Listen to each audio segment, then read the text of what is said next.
Are you new to skincare and not sure how to start your skincare journey? Are you also unsure about all skincare products present in the market and which one do you actually choose? I will be sharing with you 3 skincare steps which everyone should do. Number 1, use a face cleanser twice a day. This step is important to remove impurities, makeup and dead skin cells from your skin.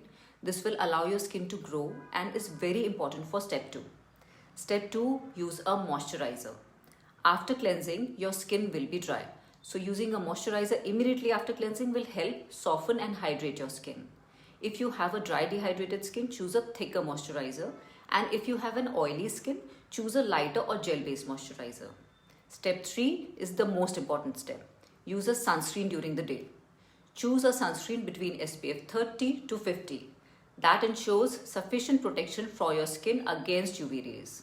Make sure you apply your sunscreen even if you are not going out during the daytime.